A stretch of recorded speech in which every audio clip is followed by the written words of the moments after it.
Vicky Hamilton. How are you doing? I'm doing good. It's early here on a Monday morning, so Yeah, doing the best I can. I feel that all day long till about 10 o'clock at night, and then I get revved up. Yeah, For the right. time. Right when you should be like winding down, you're like, okay, now what else can I do? Yeah, yeah. So it's great to actually meet you finally. This is like our first official meeting other than a phone call. Right. So Nice to meet you as well. you have had a long career in the music business and a big career. And, you have worked with bands like Guns N' Roses and Poison and Motley Crue. But tell me about you and what sparked your love of music. Because what I see in you is someone who's super passionate about music and art. What started all Thank that? you. I mean, I think that's true. I find myself to be passionate.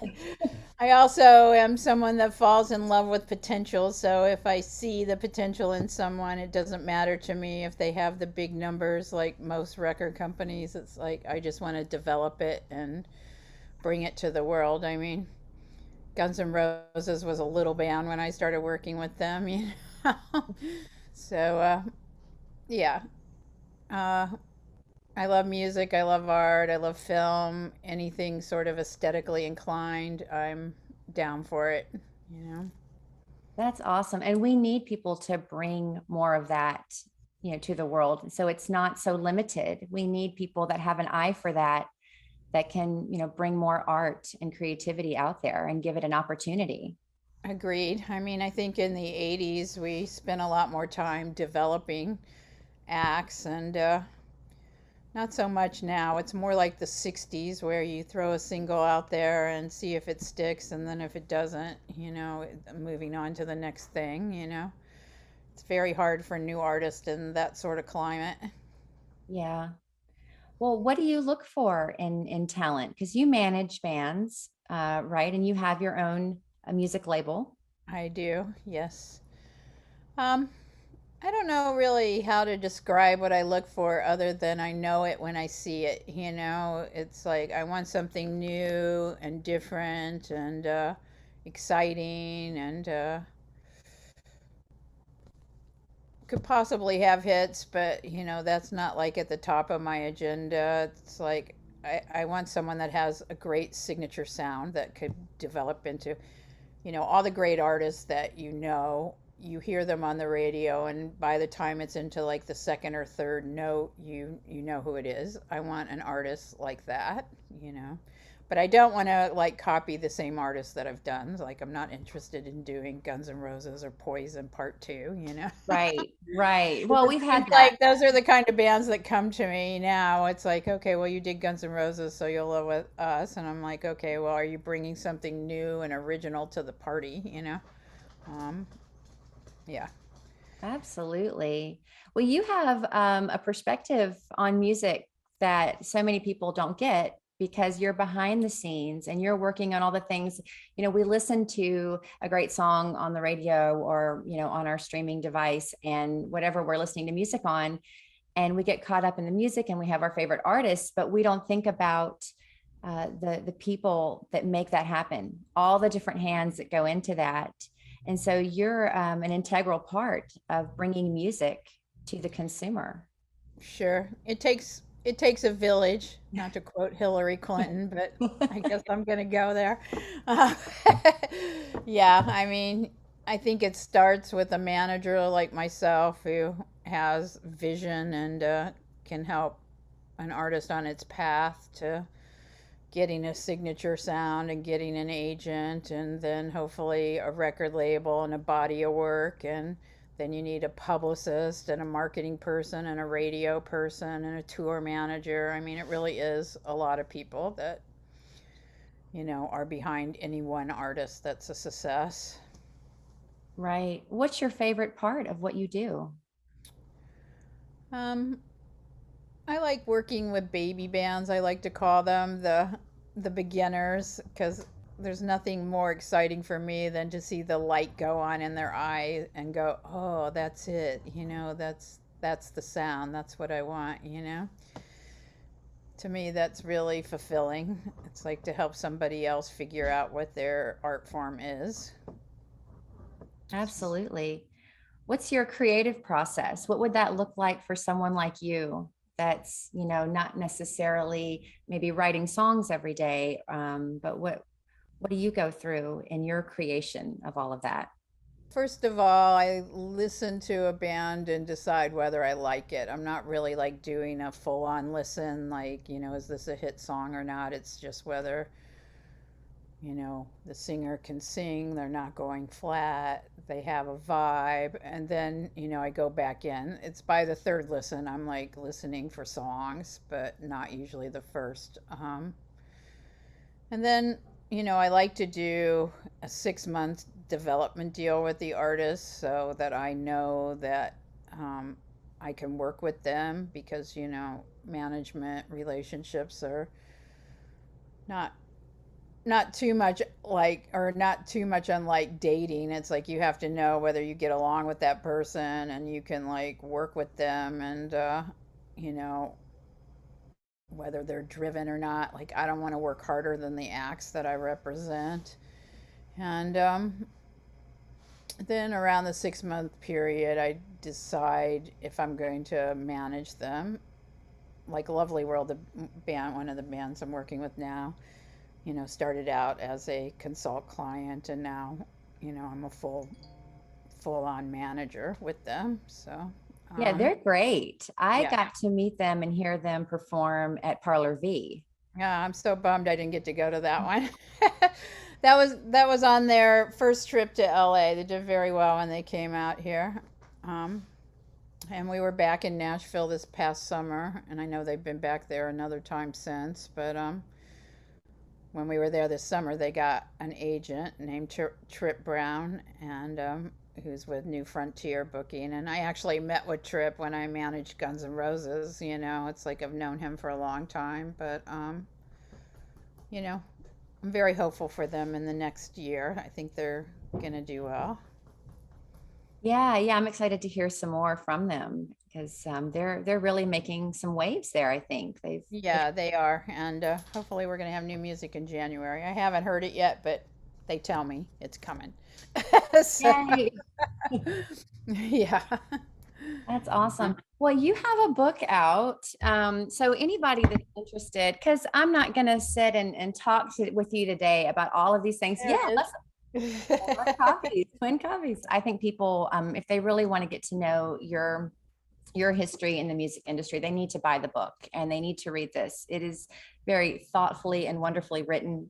It's very engaging. I'm still reading it, so I haven't finished it yet, but I am still Thank reading you. it, and it's a page turner for sure. It's absolutely a page turner, and very fascinating. So I think people need to get that and read it. But there's so many facets to you. I have heard through the grapevine that you're a painter. Oh, And I would love to hear about that. well, I used to paint a lot. It's weird. It's like when I'm writing, it's hard for me to paint and vice versa. So I've been kind of in writing mode for like the last 20 years, but I hope to get back to painting one day. I do really enjoy it. And well, here's one of my paintings. Ooh, I okay, can let's see. see it. Can you see that? Yeah. Oh, I Yeah. love the colors. Yeah, it's a little dark, but yeah, I'll have to Yeah. we'll That one's called A Girl and Her Love Sponge. That was me and my Chihuahua, oh, Toto. I And love that. yeah. Um, So are you still writing then? You mentioned you're writing. What are you working I on? am. I'm writing a second book, and I also write songs. I've co-written a song called "Triggered" with one of the acts that I work with, named Greg Darling, and I I used did to not know that. I like I used to manage him in the 80s, and we got back together like a year ago, and I co-wrote songs with him in the 80s, and I got a publishing deal, and he's kind of my favorite collaborator, but we're going to put out that single in the new year sometime. He also has a two songs coming out on Julian Lennon's new record, which I think will be out in February. I'm still waiting to hear when that is. We just passed the anniversary of John's passing, December I 8th. know, so sad. It's like I worked at Geffen Records, and not long after that happened. So, um, David Geffen was in New York when that happened with, Yoko. They wanted him to actually tell Yoko that he was dead, and he was like, I'm not doing it. Oh, that I can't imagine. That was, I know that shocked and sort of rocked the music industry quite a bit. It was Yeah, that yeah, was a big one for sure. horrible. Yeah. And doubly horrible that he was shot by a fan. It's like, I just, it's hard for me to wrap my head around that. Why do you want to kill someone that's inspired you? Yeah, it doesn't make a lot of sense. But yeah, No, there's definitely some strange things that go on with absolutely. fans and with all of that. So, oh man. Well, what is on your playlist right now? What are you listening to? Oh, wow. Well, of course, I listen to the bands I'm working with because I'm always trying to figure out how to better what they're doing and also bringing it to the marketplace. But I love the Arctic Monkeys. I'm excited they have a new record coming out, but I'm listening to all their old records right now in anticipation. I love Billie Eilish. I listen to her a lot. Who else? Rival Sons, I think, are really good. Um, hmm. And then like there's like the all the old stuff that I've always listened to, like Led Zeppelin and Aerosmith and Kate Bush. I'm quite Oh yeah. I'm quite eclectic. It's like I like a lot of different things. Absolutely. Yeah, me too. I know. Well, I was talking with another guest recently about playlists and mine makes no sense. There's no rhyme or reason. And I'll just hit shuffle. And so you go from one extreme to the other. Right. Makes Me for too. It's like Spotify has just put together, the things that you listen to throughout the year, and it makes me really happy. But anybody that would be like just listening to it with me would be like, "What? That like that makes no what is sense." happening here? Oh man. Well, you have several new artists that you are promoting that are up and coming. Tell me about some of them. Um, well, I kind of went into Lovely World. I'm going to South Carolina for New Year's Eve. They're playing a big show there at the Radio Room in Greenville, South Carolina. So I will be there, very excited. And I've just signed a band called The Walking Trees so that I'm co-managing with Mark Wahlbaum, who also does A&R for my label, Dark Spark Music. And they're in London, and very excited to put something out by them. It's a cool Um, name too. Love that name. yeah, it's different, right? I Yeah. was like, at some point we have to like pull out the trees like from like the Wizard of Oz and have them throwing apples or something.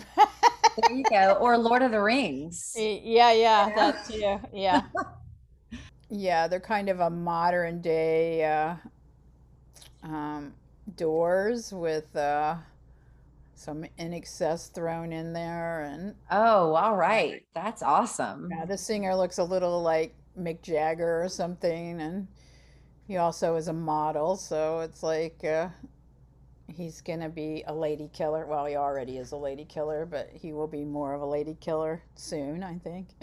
Um, yeah.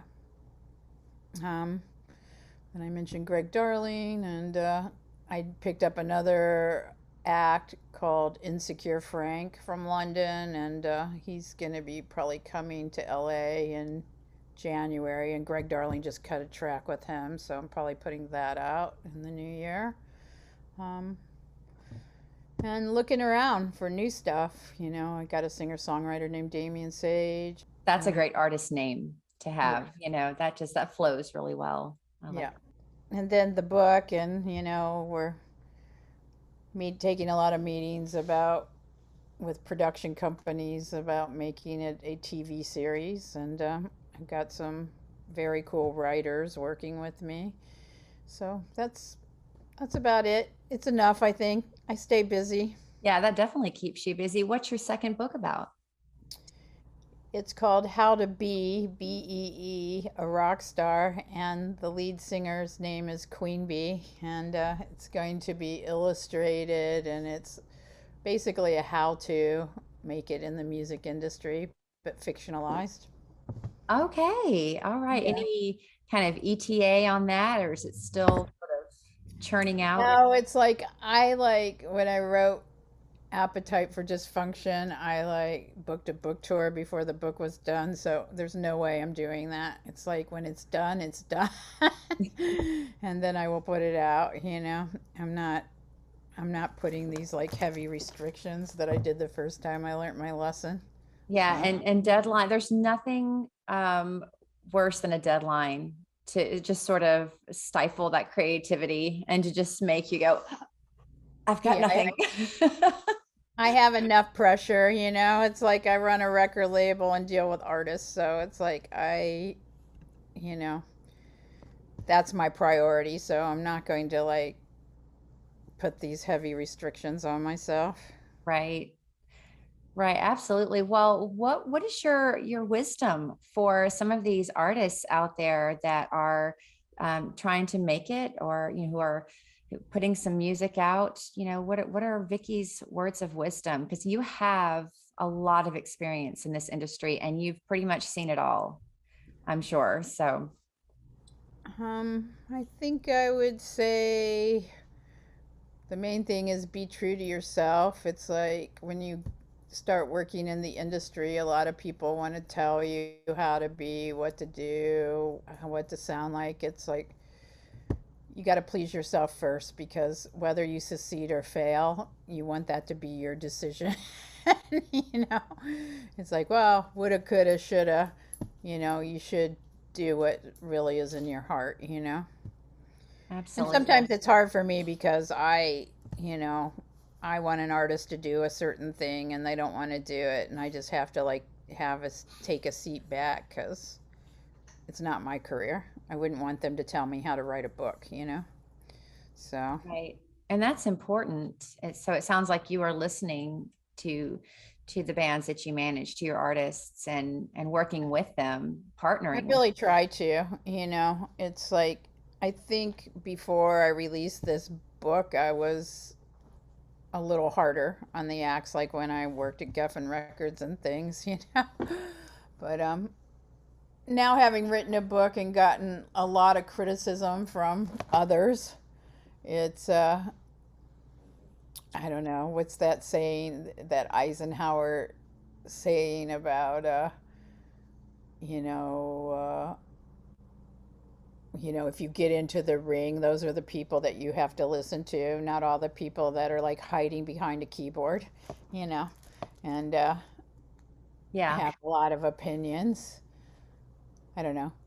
Breanne Brown does a whole thing on that and living, what is it, living greatly or daring greatly or something like that. I don't know, I think but it's that's so important. You talk about being true to yourself and being honest with yourself, and that is the key there, because there's going to be so many different opinions and there's going to be a lot of criticisms, but the core of that is who you are and your talent, your gift, your art that you're trying to put out there. And I think as artists, being honest and open and true to what we have to create is so important, because otherwise you get lost in the shuffle, you get lost in the mix, and it's easy to kind of make something more for somebody else or what you think somebody's expecting. And it's interesting, this theme has come up multiple times on the show so far.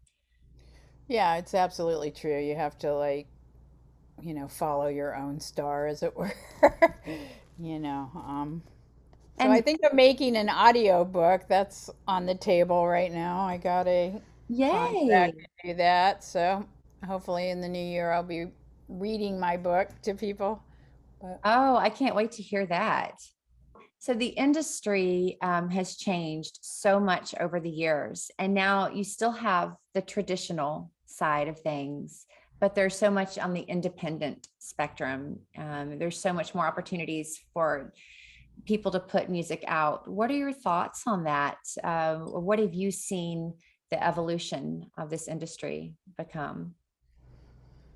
Um, I think it's a lot harder now than it used to be. There were bigger budgets and development deals and that sort of thing in the 80s. Now everything sort of revolves around streaming. So, um, I think it's more like the 60s where you put out a single and see if it sticks or not instead of releasing a whole body of work. I always tell my acts, don't put out the album all at the same time because it will all burn up within a month. Release it single by single so it lasts longer.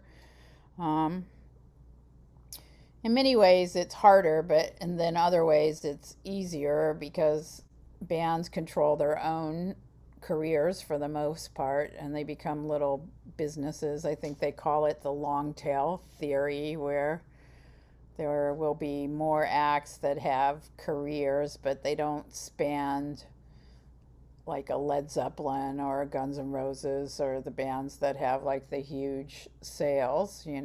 Everything becomes sort of niche oriented. Um, there's a lot of like internet sort of labels and I don't know, from my label point of view, my label's distributed through the Orchard, which is a Sony company, and you know, I have basically the same distribution as the major labels, but I'm an independent company, and it sort of helps grow the fan base for up and coming bands. It's not like a big money maker because streaming doesn't make very much money.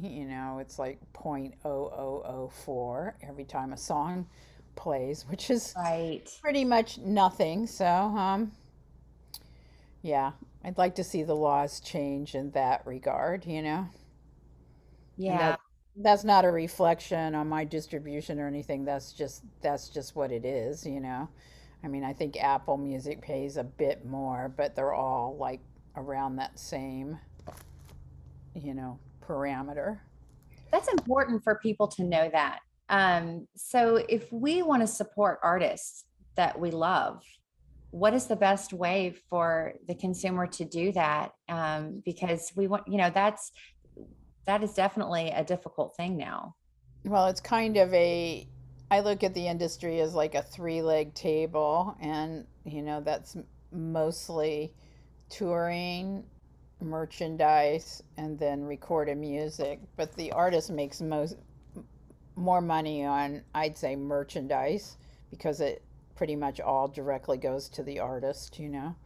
Um, with the recorded music, it goes to the different companies that distribute it, and then to the artist, which is not a very big percentage. And touring, because of COVID, that leg kind of got kicked out from under us for like 2 years. But That was now, rough. like, now it's coming back, hopefully. I mean, with all these different variants, who's to say? But, um, Right. I'm hopeful that the touring arena is coming back and they are booking festivals and things like that, and starting mostly in the spring through the summer, I think. So hopefully those will actually happen. I hope so. I really hope so. And that's one of the best ways for fans to really get in touch with the artists that they love, to be there with them and to experience that. There's nothing like a live concert. I Right. love Yeah, listening it doesn't albums, hit but you the same in the heart like when you're standing on the floor looking at a band as a live stream. I mean, I'm absolutely. grateful for live streams, but I would be okay if I never had to do another one. Yeah, it's so You true. It's so true. Wow. Yeah, that's a lot to think about. Because I think even if we go on to, Apple Music, or we go on to something and we download a song or we download a whole album, we may think that that's all that we need to do to support that artist. So there's more that we need to be doing as fans. if Yeah, we I'd say go onto their website and buy their t-shirts. You can be pretty sure that's going directly to them, you know? good. Okay. Yeah. Well, thank you for that. Definitely. Okay. So, what would you like? Because I didn't, and I'm going to make sure people know the name of your book, Appetite for Dysfunction by Vicky Hamilton. And I don't know, I'm going to put this up close so people can see here. There we go. All right. So, what would you like people to know about your book? Um, it's basically my memoir of my trip through the music industry from the time I was about 18 until, 5 years ago. Although I think I may end up writing another chapter to like bring it up to speed, But, you know, a lot of the stories are about the 80s, but I also wrote a lot about June Carter Cash, who I made a record with that won a Grammy. And I spent time with the Cashes in Nashville. Um, and, you know, I guess the difference is that, like, when I worked with Guns N' Roses and Poison and Motley Crue and Faster Pussycat and all those bands, they were baby bands and they were just coming up. When I worked with June Carter and Johnny Cash, they were already iconic, so that was kind of a bigger deal for me. Like, wow, I'm like working, Nashville royalty here. Yeah. So I felt it was a big honor, first of all, and secondly, that I had the responsibility to, you know, portray them as they were. And two of the nicest people I ever met. So, um, yeah, I don't know what more I can really say Oh, about that's that, but it was wonderful. like a really beautiful experience. Um, I actually took Lovely World to the Cash compound in Hendersonville when we went to Nashville last summer, and it was just so great to like revisit that cabin. And there's a little lake there. There's just so much tranquility and beauty in that atmosphere. And um, John Carter wasn't there because his wife, Anna Christina, had a son that day in Florida, so it was like kind of a special day for the Cashes as well. But you know, watching my kids like hold Johnny Cash's guitar and like be in awe of it and stuff, it was pretty cool. and they Absolutely. Oh, and they man. stood up against the wall where was the cover of Johnny's, one of his last records. I forget what the name of it was, but doing the pose and stuff, pretty cool. Yeah. I loved one of his later songs. He covered a Nine Inch Nails song. Oh yeah, Hurt was Hurt. amazing. Yeah. That was a beautiful cover that he did. And it was unexpected. And I Yeah, thought that was so neat. that was Rick Rubin's idea. His producer, who is also a brilliant genius, and how I met June was through Rick. So, Did yeah. he ever meet Trent Reznor? Did Johnny Cash Yeah, meet did Trent Johnny Reznor? Cash ever meet I him? don't. I don't know. I'm not sure. Hopefully. Yeah, that would be interesting. Wow, Yeah. I'd love to be a fly on the wall for that Yeah. conversation. Yeah. Yeah. I don't know. He also covered Soundgarden song too. It was like Rick Rubin brought Johnny Cash to a new audience, like, teenagers that listen to rock music started Yes. appreciating Johnny Cash, which I think is really awesome. I absolutely that and that was the key there that it opened up a whole new audience that would probably wouldn't have given it a second listen. Yeah. Like when I worked at Geffen Records, I really wanted to sign Jerry Lee Lewis, and like, you know, David Geffen was like, that's not going to happen here. But I thought it was a good idea. And Yeah, I'm there's really glad that I got to like work with June, and Johnny sang a duet on Press On as well with June, so I got to work oh with him. It was just a really lovely experience. Like she would like cater in these lunches every day. And, every morning she would say, "Let's go make a little history," and little did we know we were winning a Grammy. oh So, wow. Oh, I so love it did that. make history. Um, It did. There's so much music out there left for all of us to discover that we probably haven't even looked into yet. So I think that just made me think about all the things that maybe I haven't, listened to yet or found. There's so much out there. If we so we shouldn't just get pigeonholed, I think, into one thing. There's so much beautiful art. yeah, there's so much. I mean, let's face it, a lot of it's crap, but if you don't like go through it, Well, weed through the you, bad you stuff may to not get to the find good. that little jewel in there. Yeah. We're scratching up the surface so that we can get to the hidden jewels underneath. Yeah, definitely. But it's perfect. It's like it should all be out there and for us to explore because what is it they say? One man's treasure is another man's trash. It's like that's absolutely true too. I may love it, you may hate it. You never know. Right. Well, then we just get to all bring our unique perspectives to the table, True. make life more interesting. Well, I feel like I have so much that I could learn from you. And this has been an absolutely just fantastic conversation. It has gone by really quickly.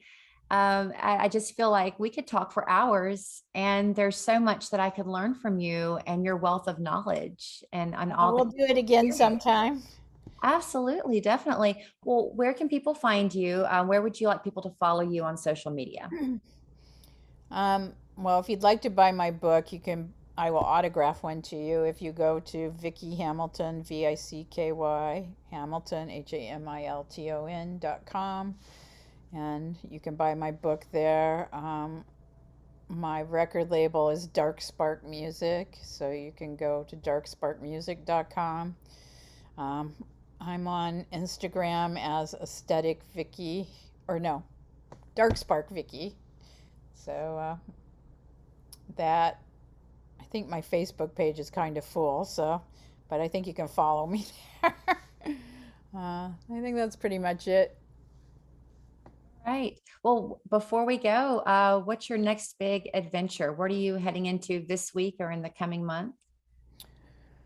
Well, of course, just going to try and survive the holiday and then going to South Carolina for Lovely World's gig for New Year's Eve. And then it's back to, you know, putting singles out on Dark Spark Music and trying to make a production deal for my book. So, and I think I'll be doing the audiobook. So they tell me it will take me at least 10 hours to read my books. That's a They're- full plate. yeah. Well, Yeah. thank you for chatting with me, Vicky. I appreciate it so much. Thanks for having me, Sarah. Wish you a lot of luck with the blog and send me a link when it's up. Absolutely, I will. Thank you. All right. You have a wonderful rest of your day and have fun in South Carolina. I will do. And have a good holiday. Oh, you too. All right. All We'll right. talk to you soon. All right. Bye. Bye.